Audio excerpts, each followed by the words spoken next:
Hi, folks, and welcome to this episode of Michael's Backyard Marina. Lo and behold, yeah, I'm in the same shirt you might have seen in another video of me just fixing a Jeep. It broke again. Different issue this time. So I put a new fan in this bad boy, new radiator, new fan. Test drove it for 2 days, no issues, fan was running. I don't think the fan was running up to speed that it should have been. And I had this trouble last summer.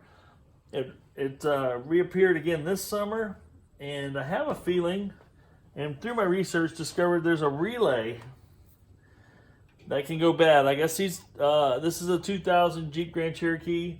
I guess from 99 to 04, these are notorious for going bad, these little relays. It's an electronic relay. Looks like that. Nothing special. $55 that my good buddies at Napa hooked me up just a little bit ago. But what you're not going to believe, and I'm going to show you a shortcut, you're not going to believe where they put that relay on this vehicle. You got an entire vehicle you can put a relay in. But this is where they decided to put it. This will shock and amaze you, and I will save you many hours of work by showing you how not to pull both headlights out, the grill out, the entire bumper assembly out to get to where this relay is located. And by doing what I'm going to show you here, will actually prolong the life of your relay.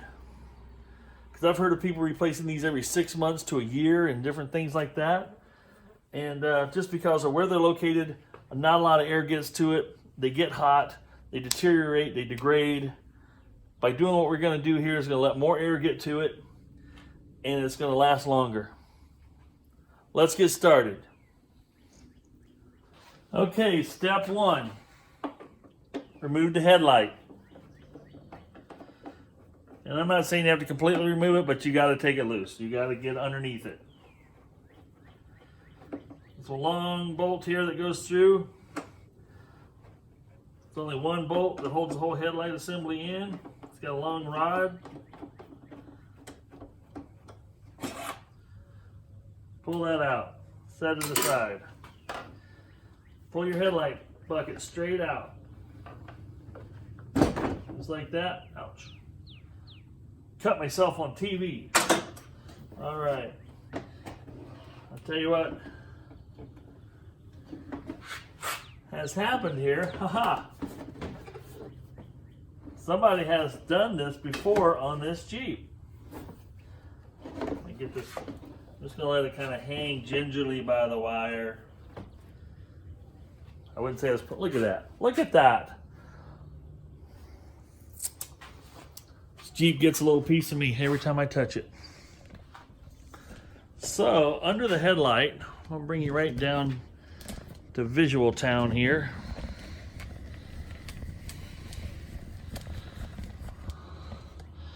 Under the headlight bucket is where this relay lives, right in this general area. And if we zoom up, you can start to see a piece of it right there. Now, this is a very small hole, and maybe somebody didn't have a good enough tool to get after it, because this hole is barely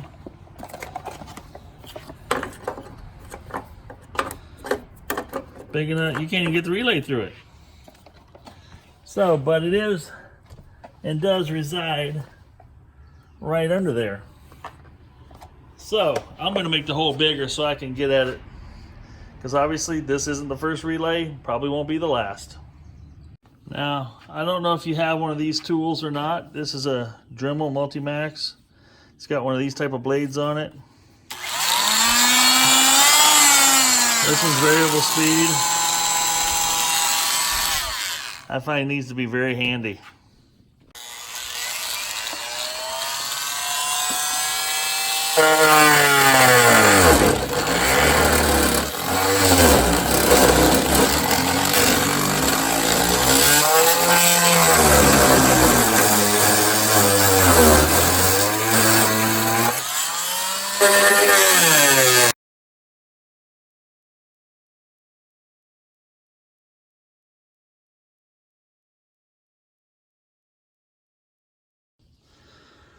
Okay, folks, it's as simple as pull that red plug, push on the little back clip that's back. Hard to see, but it's back on the back side of this plug here. And it should slip right out, unplug. Plug the new one in. Clean off any dirt that's behind it. Tighten it back down. Your relay's in place. Now I'll stick the headlight back in. So I'm pretty confident that it's gonna fix it. If it don't, sure as heck don't take long to take the headlight out.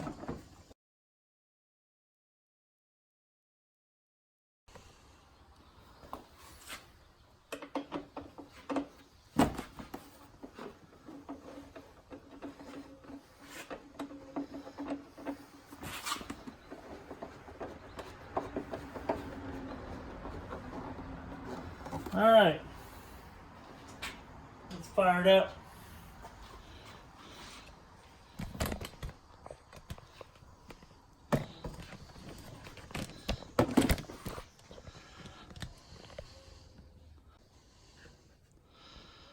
Okay, we're gonna fire it up, let it come up to temperature and see if that fan kicks on, because it wasn't kicking on at all.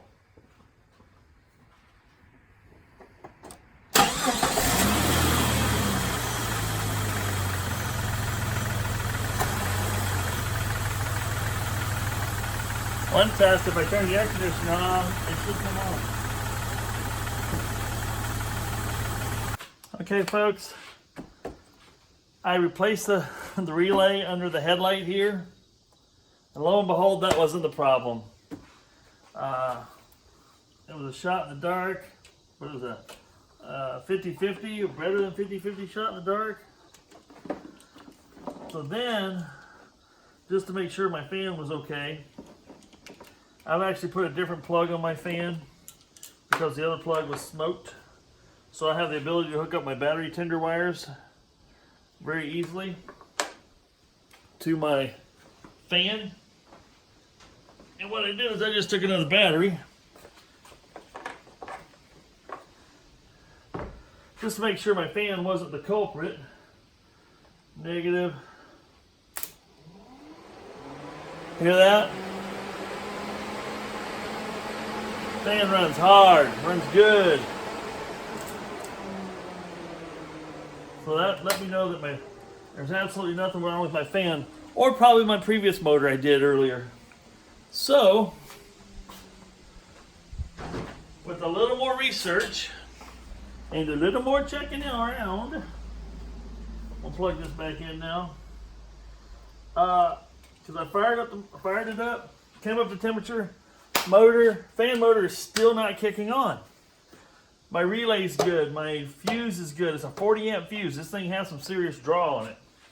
That's why I use 10 gauge wire on my plug, and there's 10 gauge wire hooked to it, at least 10 gauge, to make sure it doesn't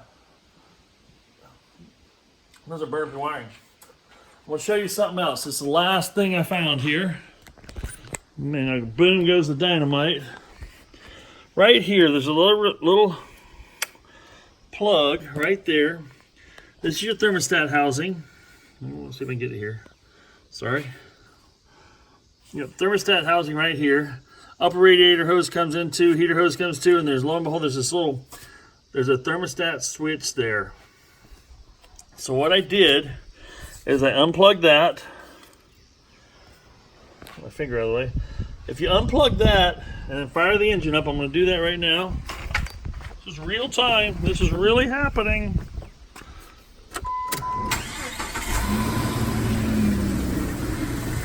And with that unplugged and the air conditioner on, it takes off and it's running.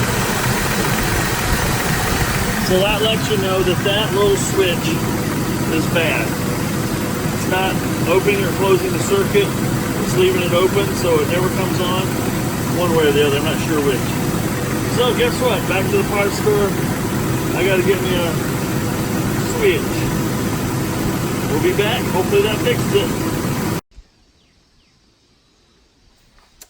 Alright, I'm going to go ahead and take this one out and take it with me to the store. But it's a 3/4 inch wrench that fits it. Let got a little ratchet wrench here that I can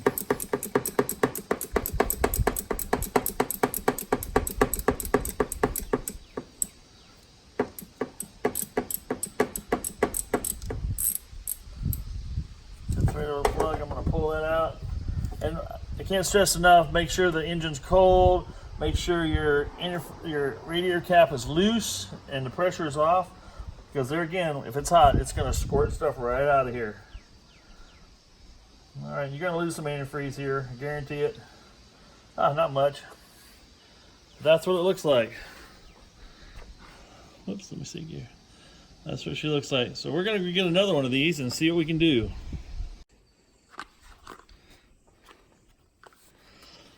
All right, folks, I got the new part.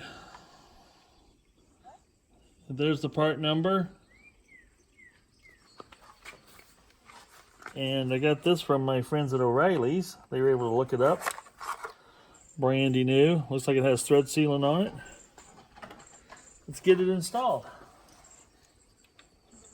Let's see if it fixes my issue. Because before, it would not even, the fan would not even come on when you turn the air conditioner, punch the air conditioner switch, and that's when it should come on. So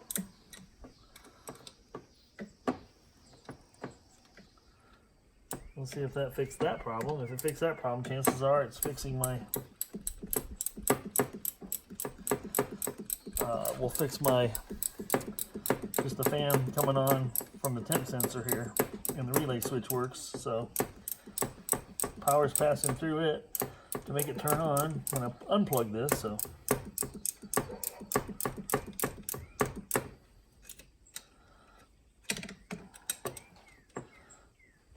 slow and steady wins the day here.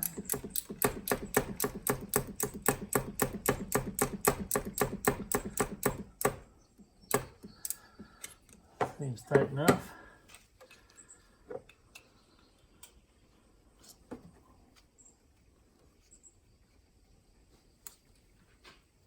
Plugged in. Fire it up.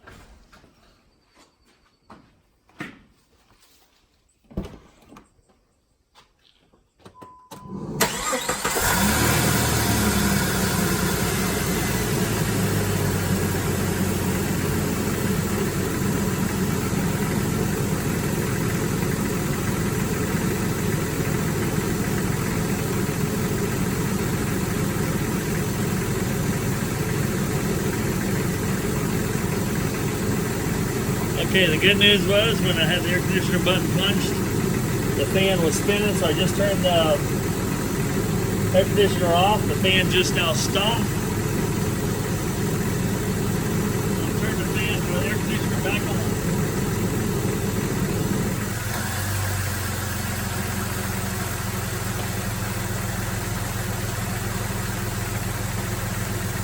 Fan just came back on. That's good news. Now I'm going to turn the air conditioner off. I'm going to let this thing come up to temperature and see if it comes on just when the engine gets hot.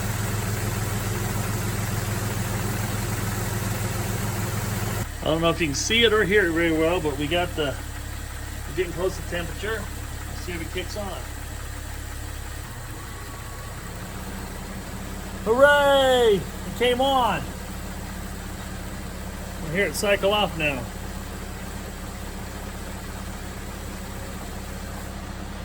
We're winning.